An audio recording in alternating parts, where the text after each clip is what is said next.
Hey, I'm just doing a quick video so you can see pretty much what the kids are able to see. So whenever they log into their Chromebooks, they come up to Clever. From Clever, they would have this page that has my initial and my last name, and I'm not sure, but um, you just tell them to click on the my face, and then these are the apps that they should be using. Um, at the top part, it's like Zoom whenever we have a Zoom meeting, Brain Pop. They could look at whatever videos are on there, they could choose. Freckle is math and language. I really would like them to practice there because it adapts to how well they're doing and they get extra practice on the things that they're not doing very well. Epic, PBS Kids is another thing they could watch different activities and then do games. Happy Numbers helps them with their math. ABC Mouse. This one's new, the Typing Club.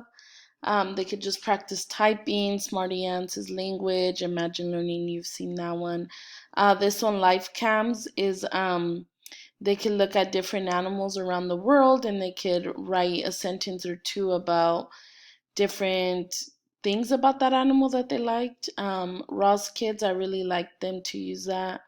Um, it's books at their level and it asks them comprehension questions, so they could do that. Go Noodle is just videos for them to work on.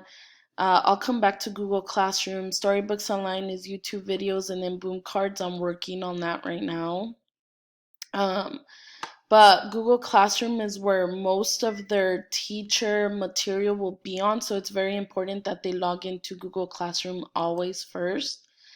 So it will look something like this, and this is a shared kindergarten Google Classroom, so that means Mrs. Syed, Miss Wilcock, Miss Wood, myself, and Miss Short upload activities here every day.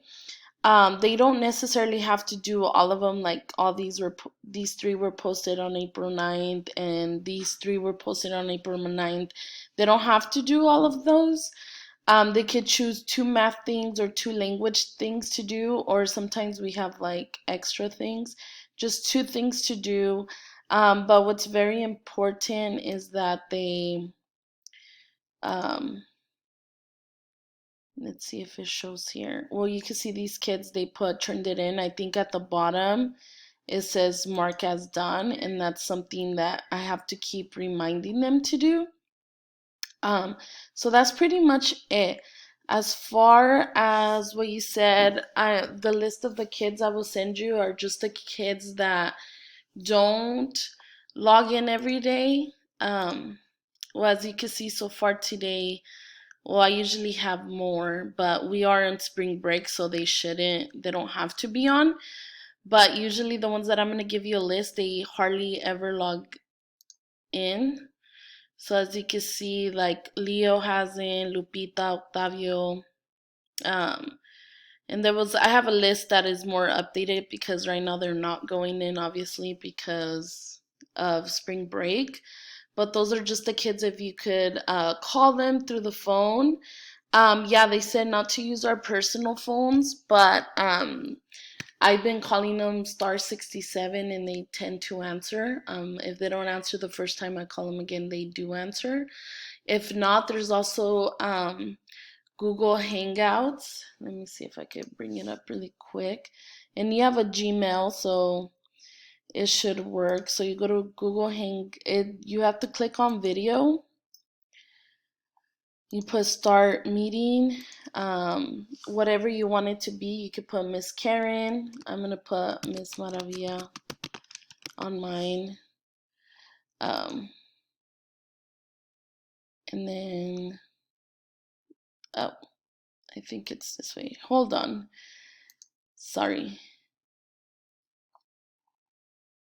So you will hit video call and then join or start meeting. You can leave it blank. And then you don't need the camera, so I would just turn off my camera and then hit join.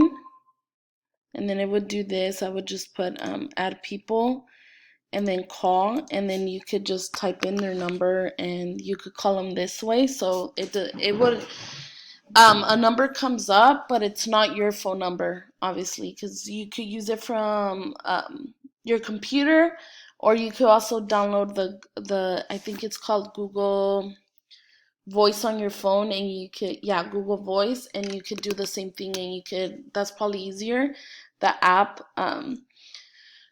again, it's called Google Voice, and you could call them from there. And then I haven't done it. I'm gonna end this. I haven't, so I'm gonna make a spreadsheet kind of like this. This is a different one, and I'll have the kids' names here, and then their parent name, the phone number, and then I'll have like the contact, what day you called them, and then I'll probably not have, or I might have you put your name here, and then just what they said of why they haven't logged on, or just if they have questions.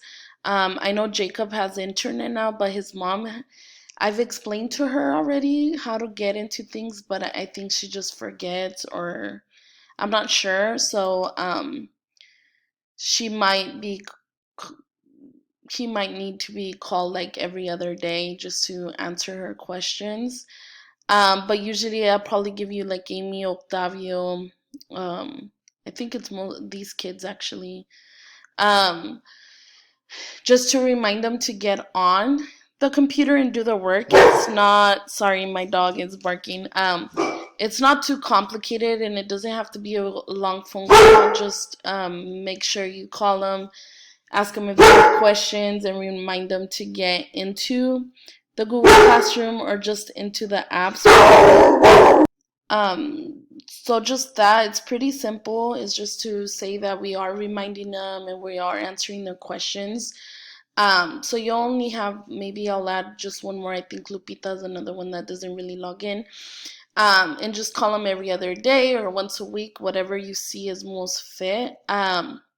Just so we can have a record that we are calling them. And those are the kids that I'm calling every day. You know, it takes a while, and then I have the other 20 kids that I have to make sure they're doing their work or making up new work for them to do on Google Classroom. So that will help me so much if it's even just a 2-minute little call to each kid, or maybe less if they don't have questions. Does that make sense? I just felt that it would be easier to make a video to kind of show you what there is. Parents should know how to log on. I've seen all of these kids go into already, and like I said, they all go into Clever. So it's all, this is Clever. It's all right there. They have apps like this, but I tell them it's easier if they just go to my page because I already linked them. Another thing I'm also gonna do is that on Mondays at 9:30 I'm gonna have Zoom meetings. So if you could, I'll put it in the spreadsheet, and I'll make another information sheet of maybe things that you should remind them. But just on Mondays I'm gonna have Zoom meetings at 9. On Mondays and Thursdays, Zoom meetings at 9:30. Sorry. If they can make it, it would be great, because I'm gonna start teaching new material on the video, and if they don't get there, they you know, they miss it. And all they have to do is at 9 o'clock, they just click here, and well, mine's gonna come out different because I'm a teacher, but it's asking for a password. But I will link it. I will link it when it's time. So all they have to do is just click here in the little video camera. But if you have any more questions, just let me know. I'll do a little info sheet on when I have Zoom meetings, and then what each of these apps does, and which ones I really want them to get on. I might just move them up. I'll have Google Classroom, the first one. Sorry. So yeah, mostly these 4 is the ones that they should really use, but they could go ahead and do like ABC Mouse is good too. Epic is good. Happy Numbers is good. Imagine Learning. Smarty Ants is good. I mean, they're all good, but these are really practicing skills that they need to. But for sure, Freckle is really good in Ross Kids. So if they don't want to do the other ones, these two would be great. But if you have any questions, email me. If it's easier for you to text me, you could go ahead and ask me, and I can send you my number, and we could text if it's easier. Thank you so much, and I'll work on the spreadsheet today and the info sheet, and I'll email it to you later. Thank you.